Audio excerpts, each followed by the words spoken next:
Семонт койгон жатып атасыздар я? Эми үй жок болгондон ушундай да жата бересиң да. Сактоосаң жатасың, соңду. Аялым ошо үй жок.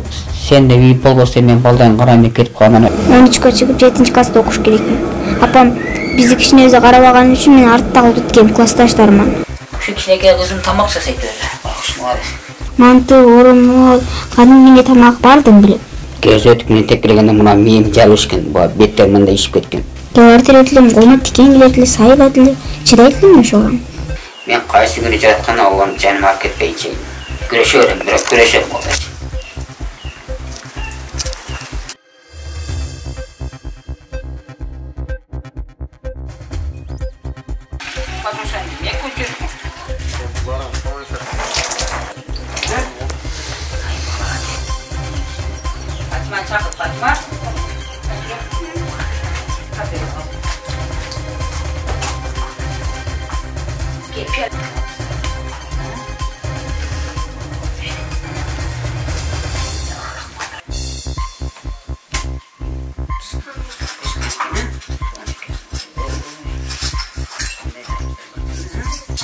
Саламатсыздарбы? Адыл Акжолуу YouTube каналынын көрөрмандары. Адатта барыбыз билгендей, турмуштун оор сыноосуна кабылган үй бүлөдө бала чакасын, аялын таштап кеткен мырзалар көп кездешет. Бирок бүгүнкү чыгарылышта биз мырзалардагы балдар үчүн абдан күйүмдүү, ошондой эле жоопкерчиликтүү балаларын чагылдырып бермекчибиз. Анткени деген 5 баласы менен жалданма мандикердик иште жалданып иштеп, ошол эле учурда сыртта ата, үйдө эне болгон мырзанын жашоо турмушун сиздерге чагылдырып көрсөтүп бермекчибиз. Демек, биз менен бирге болуңуздар. Кандайсыздар? Кандайсыңар? Жакшы. Кел учурашалы. Жакшыбы? Жакшысыңбы? Сагын. Кел, козу кел. Кел, дарбаза жегилет да? Кел. Үй жайыңызды көрсөтсөңүз, бул жакта качандан бери жашап атасыз? Эми бул бир 3 аптасы болуп калды почти. 3 апта болду бул жерге көчүп келгениңизге. Ошону. Бизге жеткен маалыматтар боюнча бул жерде дагы ошо кайрымдуу адамдар сизге бир колдоо болсун деп киргизип турган экен. Ооба, ошол эмсем балдарың майда экен деп жардам берип киргизди. Рахмат олорго. Анан ошо күчүбүз жетинче жардам беребиз деп атат. Аяк биян карашып, эң негизги ушу баа кече ошо светти коюп беришти жардам кылышып. 2 бөлмөлүү окшойт, бул жак. Биягын багы эмес экен да, буюр боя турган. Балдарым майда чүйделерин койду. А бияк ушу жатакана ушу як. Жатакана ушу. Үште семонт, айранасы мындай да. Ушул жерге тыгылып эптеп жатат балдар. Чайдан ушул жерге чебиз. Анан мына свет ушул жерге орнотуп беришти. Анан бул айтып болушунча жардам берсе. Класстарды дагы бирөөлөр алып келип бердиби? Бул мына кошунан берди. Мына жакын кошунан берди. Мына ака сиз кыйналып кеткенче жан келипсиз деп. Кээде ысык тамак алып берет, балдарыңыз майда экен деп. Кээде ушундай протасы болсо, айлыгы тийгенде прата алып берет. Рахмат экем, эми Алла кабыл этебиз. Мага айтышкан эле мындай бир каралбай калган үйгө киргиздик депчи, бирок үйдө ойлогон элем да мынчалык. Жок, эмес. Бул аки, бул мен билишим боюнча военнен мурунку военный частын багында байнасы болгон экен. Анан болгон ушу шарт. Анан ашты мына семонт. Биягам семонт, полный семонт да, толтур. Ну, семонт койгон жатып атасыздар я? Эми үй жок болгондон ушундай да жата бересиң да. Сактоосаң жатасың, соңду. Буга чейин каякта жашап жүрдүңүздөр? Чапалакта. Чапалактан бир тарткан YouTube'га. О, эмнеде? Чапалактын үстүндө бир адырында жашап келдик. Ол жерде ошо аялым ошо үй жок. Сен де үй болбосо мен балдарын карайм деп кетип калгандан аяктан кыйналган элем. Кийин өзүм төлөкөн айылыма барганмын. Ол жерде бакма баламын да. Анан мен баккан апам өзү кампер болуп калды. Ол кампер эми кыйналып өзү араң турса мага каяктан жардам берет. Кемпирди карап бирге жашасыңыз? Жок, ол бирге жашаш үчүн өкөлөрү сен бакма боласың, биз эжебизди өзүбүз карап алабыз, сен бул жерден кет деп коюп жиберишти да. Үйдө алып алышты ошондой. Ооба, ошо үйдө алып сен бакма боласың, сен бул жерде жашаганга акың жок деп бир Эргешбай деген абам бар. Ошол респекттен баласына үйдү сатып алып берип коюптур да. Ошого мен ол жерден коюп чыгышты да, мен айттым, эми жашымда жашты кимге ката кетирбейт, ката кетиресиң. Эми апам карып калды, курдеген апам калган өмүрүнө кичине жанды болуп турат, неберелер чоңуп калды, аяк бияна жардамдашып десем. Бала чака менен кет деп кууп чыктым кайра. Ушунда далада калдым. Эми балдарды окута албай атам да кыйналганым ушул. Основной кыйналганым ушул балдарды эле бир өкмөт интернатка которуп жардам берсе ошол эле. Пособие аласызбы жок дегенде? Жок.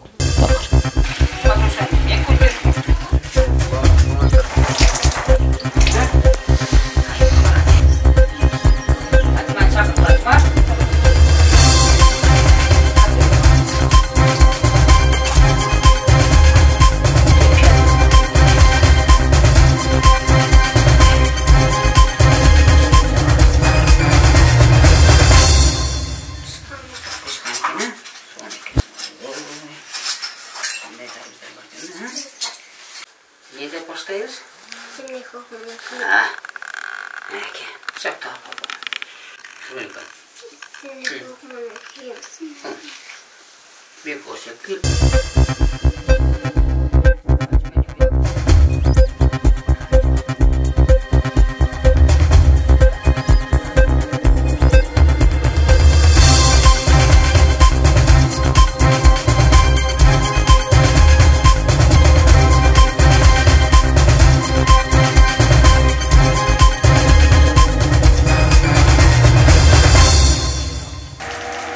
Kara çay içmesem bağımsız. Maş boyuttu. Ana doktora görüş için bana akça gerek. O akçanı kim tölettiler?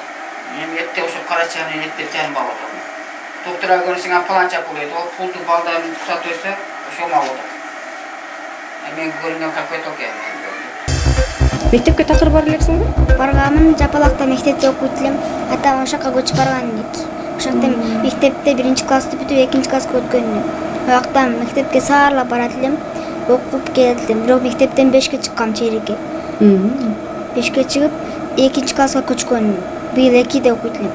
Бирок ояктан мен өзү жашым 13-тө 7-класста окуйм. Эгер окуган жакшы окусам, мени башка мектепке 7-ге алат. Ошон үчүн мен окуш керекмин. Үйдө иштер менен бош ойм. Мектепке дагы эжекеме барсам, эжекем болсо мага өзү жардам берет. Кел дейт дагы чачым тарагы, өзүнүн тарагы менен кыздын тарагын алып келип, чачын тарап, жакшына кылып берет. Өзү окутат, мени жакшы көрөт. Апаң неге сени мындай карабайт дейт. Өзү ошентип сурайт, карайт, окутчу эле. Ошо окуткандан анан мен 2-класска чейрекке 5ке чыккам. Бир эң эле жакшы көргөн нерсем мектепке окугум эле келет. Мектепке окуп келет. Кайсы сабактар жагат сага? Окуган жагат, жомок китептер, бүт баардык нерсени жакшы көрөм. Өзүбүздүн үйүбүздө менин китептерим калган. Олорду алып келе албайм. Олордон жалаң 5ке окугам. Жок. Ошондо ашпозчулугум келет. Эң кичинемден жакшы көргөн кесибим ашпозчу. Кичинеге өзүм тамак жасайт өзү. Бакшмаа. Ата сенге сен тамак кылып турайын деп тамак кылып турат.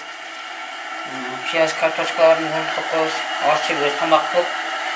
Hatta ben tamak kılıp yukarılarını karayıp tutacağım. Ana o kağızı bak, albüm alıp verdim. Çayından içine baktım ya. Girip salına baktım. O önden mesela çaya varsa. İşte kıtıl balı çayını şöyle ötep duralım. Апам кетип калат эле, тамак жасабайт. Үйгө келсе тамак жасаганды жейт, мен жасап берсем жейт. Өзү жасабайт. Кечке чейин телефон чугуп отура берет. Иштеке кылбайт. Чайдан демде дейт. Айчырак чайдамда, айчырак тамак кыл дейт. Болуптур деп кыла берем. Кайсы тамактарды жасай аласың сен? Бүт тамакты.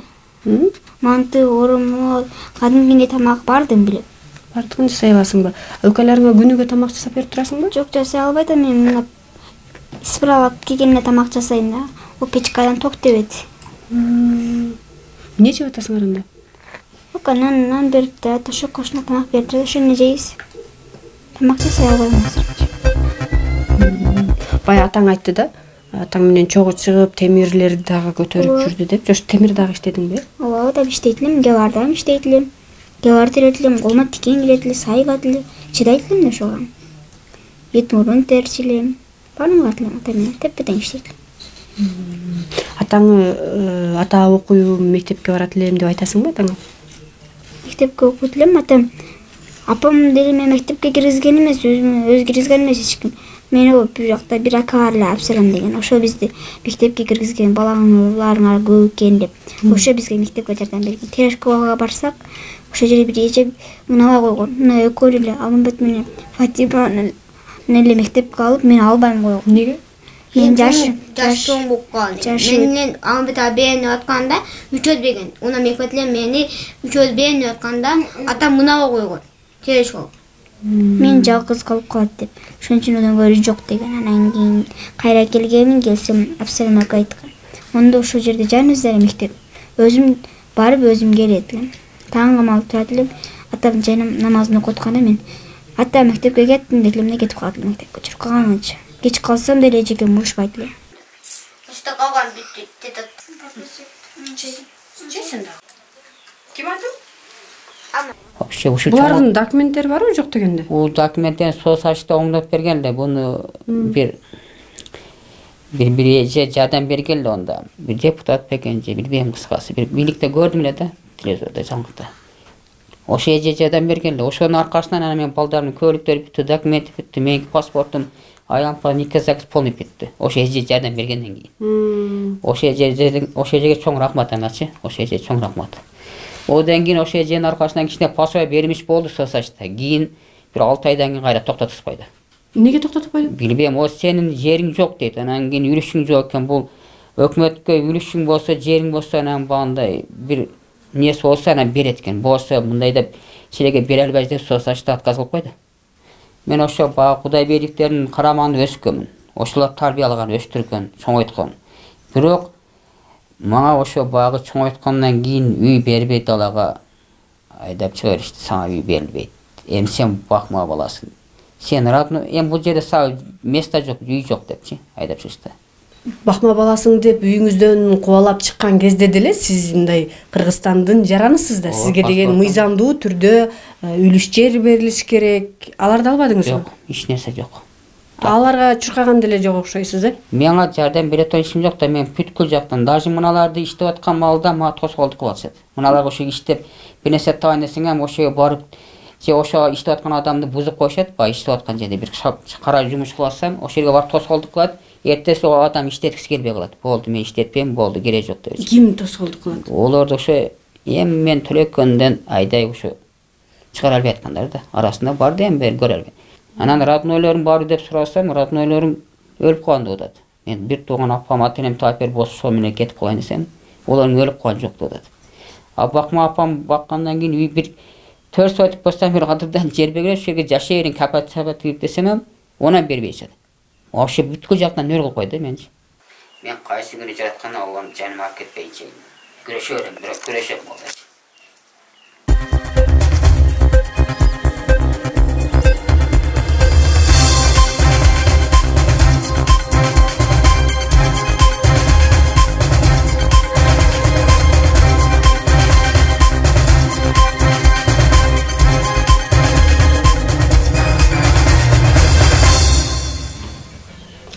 Башыңыз ооруп турабы?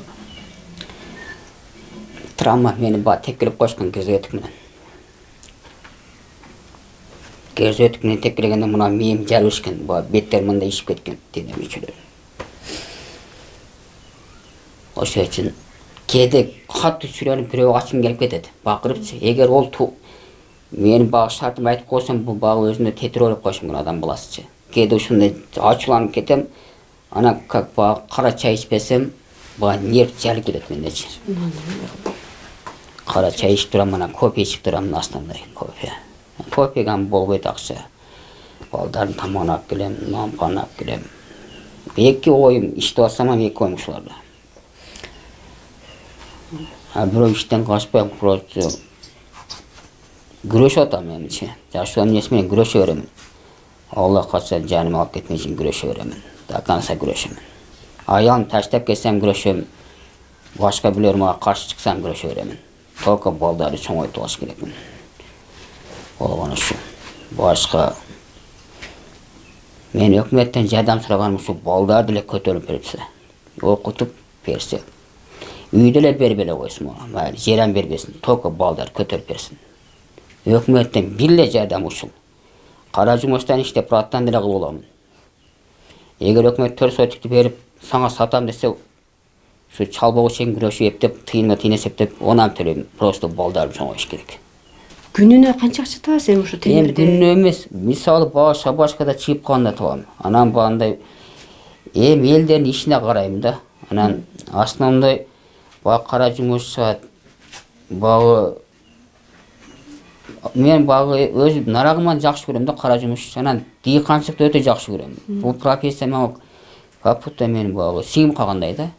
Кара жумуштун эң жакшы көргөнүм бул мал чарба менен дыйканчылык.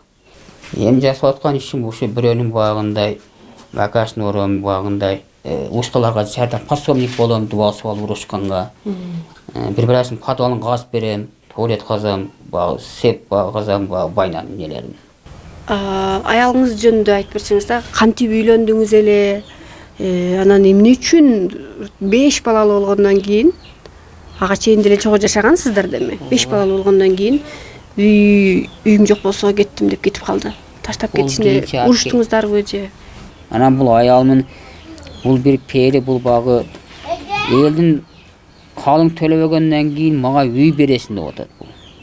Үй мага собственно үйүм болуш керек. Анан ол үйдү мен апамдардан барып сурасам, бул үй саник эмес, бул Эргешбай деген Абаңдын Респект деген баласына өтүп кеткен. Ошо сат алган. Ошонун үйү деп атат. Сен буга тиешең жок, сен вообще бул жерде тиешең жок деп атат.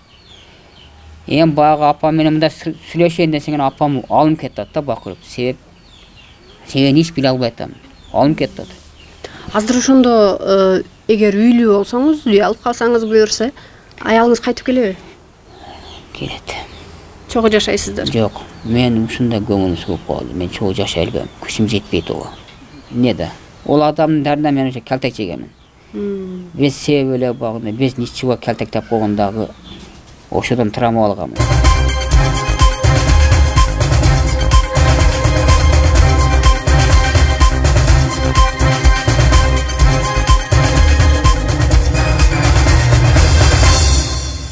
Мына ушундай турмуштун оор кырдаалында мөлтүрөгөн 5 баласын таштап кеткен эне жөнүндө азырынча эч нерсе дей албайбыз.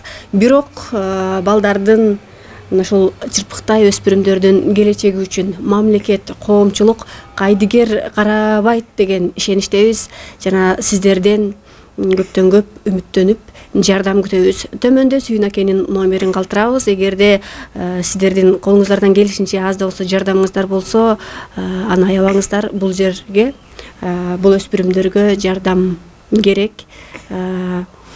Окугусу келген Айчүрөк, Батма, булардын келечеги, булар бүгүн чырпык болсо, келечекте чынар болот. Булардын келечеги үчүн кайдыгер болбой, өз салымыңызды кошолу. Кайрадан көрүшкөнчө саламатта туруңуздар.